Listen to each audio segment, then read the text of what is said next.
This video is brought to you by patreon.com/worsttake. Get access to exclusive live streams and Discord servers, on-screen shoutouts, and early access to some videos when you join now. Help make sure that we can continue to make content like this by supporting the Patreon. Links are in the description down below.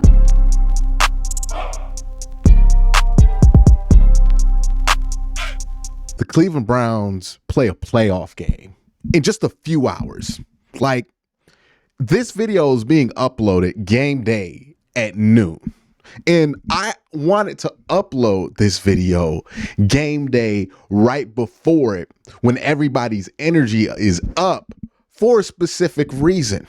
Because I want to talk about something that is bigger than the game, something that is, for everybody who's watching, going to be one of the most pertinent things that you deal with, which is this.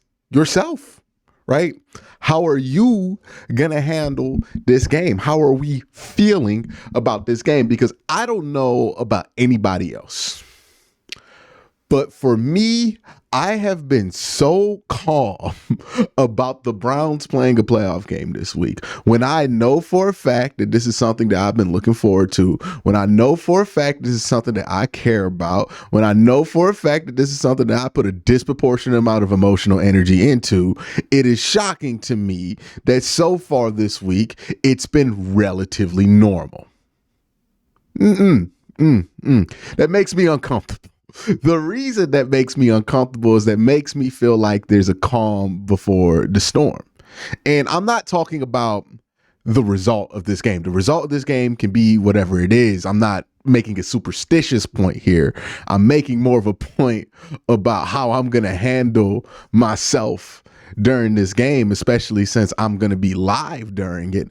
And I know that since I'm this calm right now, it's all gonna hit once that broadcast starts, once I'm live on air. And that is this beast of emotions that is gonna flow out of me that I don't know what direction it's gonna take me. Because the thing about excitement is that it's excitement. And on one hand, it's energy, it's fun, it's memorable to have that excitement. It's something that we all want, is to have that level of excitement. But excitement is energy. It's a mass buildup of energy. And my science teachers in high school taught me that energy doesn't just go away, right? Energy always converts itself into something else. If you take something that's hot and you put it into the freezer, it converts those hot molecules into something else, right? It never goes away. It's 100% efficient. Energy always recycles itself. And I know that the energy buildup that I'm going to have, because again, I've been abnormally calm this week. Like, I think I've been like making sure I'm focusing on the work and getting stuff out, so I don't have time to really think about my own excitement about this game. And I know that that energy is going to go somewhere, right?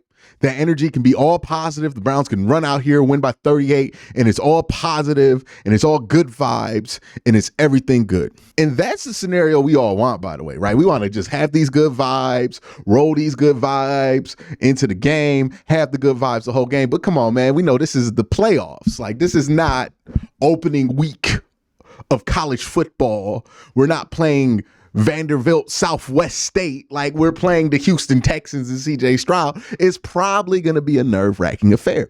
And the same way energy can be this thing that gets you up and excited and ready to go and make life feel great, energy also is 100% efficient. And if things aren't going well, that energy buildup that you have doesn't disappear. It turns itself into anxiety. It turns itself into anger. It turns itself into despair. See, I know for a fact my live chat's about to be crazy today, because as much energy as we got right now, we all barking, we going hard. If one thing goes wrong, all that energy will be converted into something else. And then if one thing goes right, all that energy is converted back to excitement. But to understand where we feel about this, I want to ask some other questions about this game. Because what does it mean if the Browns win?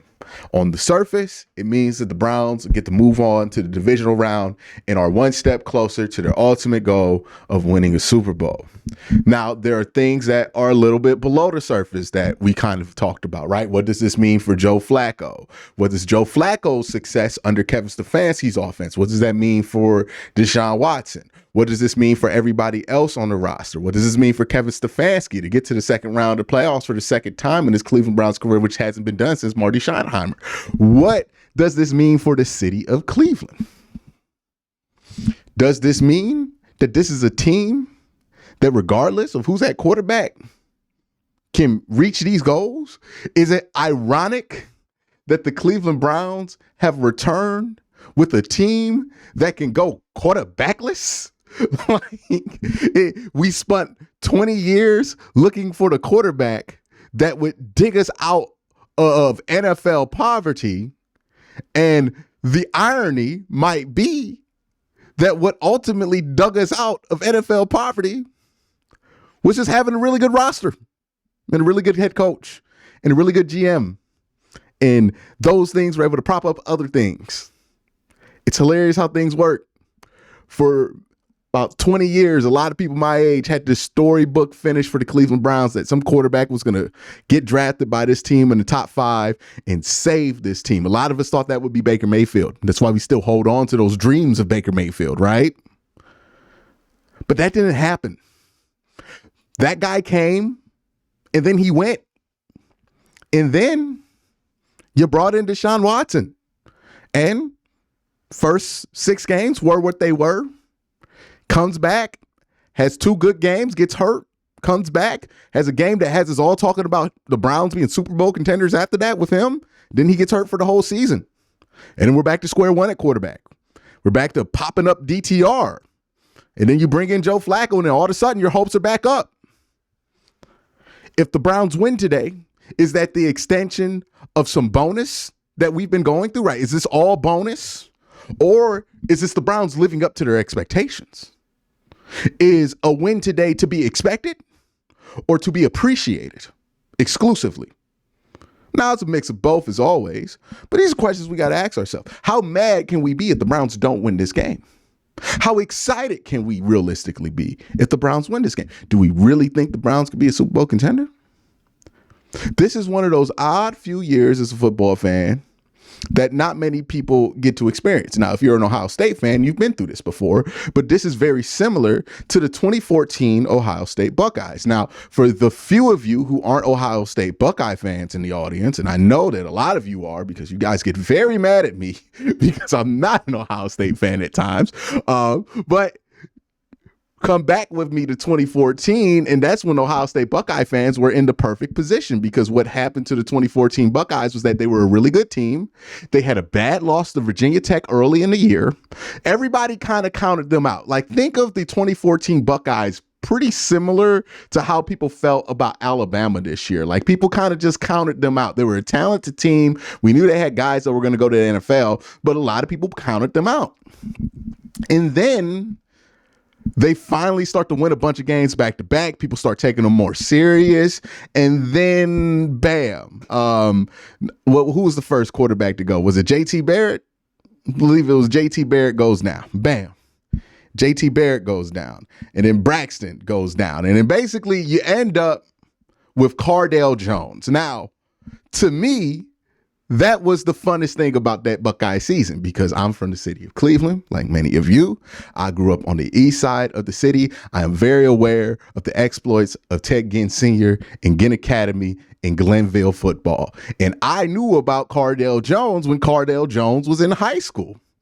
Very different build than what he was in Ohio State. He was a big, skinny kid. I remember him being a big deal because he might go to LSU and he might go to Penn State, but he decided to go to Ohio State, and he stayed there for like 6 years, and he had to play no school quote and all of that fun stuff. But Ohio State was in a perfect position because they blew out whoever they played in the Big Ten championship game. And then they got to the college football playoff and it was like, hey, man, if you beat Alabama, awesome. If you don't, it's okay. You were playing Cardale Jones. No disrespect to Cardale Jones, but at the time, the expectation wasn't that Cardale Jones was going to walk in and beat Alabama. This was an Alabama team that had Derrick Henry and Amari Cooper. Like, no, the expectation nationally wasn't that. Now, Buckeye fans are always confident in the Ohio State Buckeyes. I must put that in there. And Ohio State fans kind of felt like they was going to get that one. Like, I remember they were confident. I was like, are you sure? But they were confident in that one. They had Reuben Foster, Rob Foster. They had so many good players on that Alabama team. But Ohio State won it, and they were in that bonus slot, and they got to the national championship. And they blew out the Oregon Ducks. This is the rare season for, if you're a Browns fan, where you're playing with house money and you still have a chance to win it all, right? Like, that is the perfect place to be in. You're not going to go broke if you go all in this year, but also you could win it all. It's an interesting place to be in. And while the energy is going to be intoxicating, if you're watching this game with a group of people, the energy is going to be insane. If you're watching this game with me in that watch party, the energy is going to be insane. If you're watching the game at the stadium, if you're watching a game in Houston, the energy is going to be insane. But remember, energy is 100% efficient, and all of that excitement, it can easily turn into overdoing it on the negative end. So I think of it, or I think of the force of nature that energy is and excitement is when it comes to fandom and being excited for this football game. It's one of the hardest things to explain, but I find this to be a force of nature. And it reminds me of something I learned when I was taught how to swim. And my swim teacher pointed out to me that a swimming pool has 20,000 gallons of water. Now, you know how many pounds 20,000 gallons of water is? It's about 82 tons that water weighs. But everybody jumps into the pool and think they can tell that water where they're going. It's not the case. The water tells you where you're going. You have to learn how to be okay with that and how to roll with that, how to understand and work with that energy. Same way, if you get caught in a riptide, this is rare advice. Hopefully it works out for somebody. Hopefully it doesn't. I hope it doesn't, because I hope nobody gets caught in this situation. But if you get caught in a riptide, a lot of people's instinct tells them swim towards the shore or swim away from the shore. But the truth is, you want to ride along the shore. The tide will get you back to the beach, right? If you get caught up in the tide's going to push you back to the beach. That's your best bet. But you're not going to beat all of that water. That water is stronger than you. See, humans, we tend to think we can outstrength anything, or we could create something that's going to be stronger, but there's nothing stronger than nature. And the same way we always feel like we can outsmart nature, outsmart the forces of nature, is the same way that we convince ourselves that we're going to be able to control this massive force of energy, that we're going to feel this massive force of energy that's going to manifest itself right now in excitement. We always tell ourselves we can control it. What I'm telling you to do today is take a deep breath and just feel the game. Feel the excitement if the Browns score. Feel the disappointment if the Texans score. Don't try to overcorrect that energy. Don't try to pull that energy into wherever you want it to be. You cannot fight against it. If you fight against the water, you're going to drown. The water's going to win. You're not going to beat the water in a fight. Same way, if you fight against the energy, you're not going to win. It's going to drown you. Just roll with the energy of the game. Take a deep breath. Breathe it in. Don't get too carried away. Don't get too pushed down by any single moment. and just ride the wave of the game is my best advice. Because like my swim instructor told me when I was little, and something that I remember every time that's why I like to go swimming. To me personally, I like to go swimming because it reminds me how I have to just kind of go with the flow of things. Because swimming is so hard when you try to force your way through. You have to just vibe your way through a swimming pool. Like, it's more about a rhythm. It's more about a natural cadence of things. It's more about feeling where the water is. And if you've never swam, you think I'm crazy. If you have swam, you might understand what I'm saying. Like, this is why people don't love swimming with earphones in, even though they got the underwater ones, like, because you can't get the general vibe of the water because you need to roll with the nature of it. Like, where's that water going? You can't fight against it. Energy, much like water, seems like something we have figured out everything about, but we know nothing about. And it's a force of nature that we need to ride with instead of fight against. So be excited. Use that energy. Bark. Get up there. And then when the Texans score, or if the Texans score, we're going to be upset. It's okay. It's okay. Because part of the enjoyment of watching a sports team is watching a sports team overcome adversity. You know why this season has been so memorable for so many fans this year? Is because you got to see this team overcome adversity. This team gave you moments.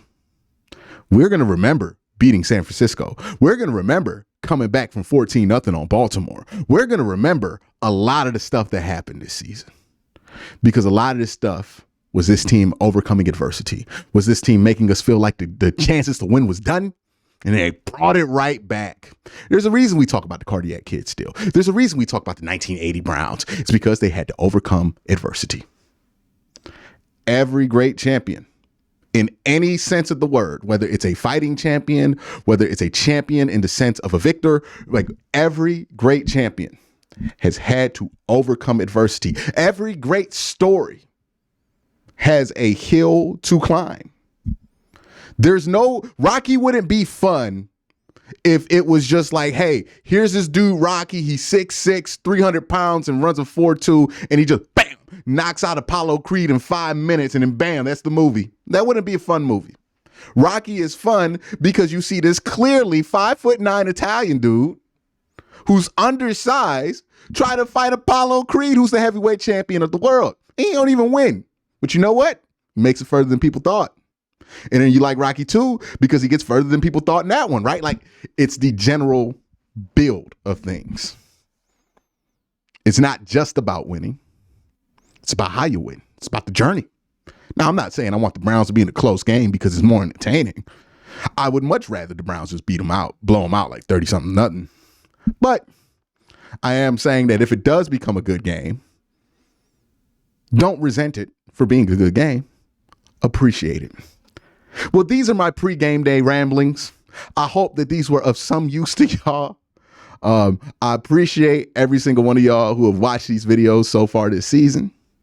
Y'all have a great day, and I'll see you in a couple hours when it's time to watch this game and we let that energy unleash. Y'all be good, man. Be safe.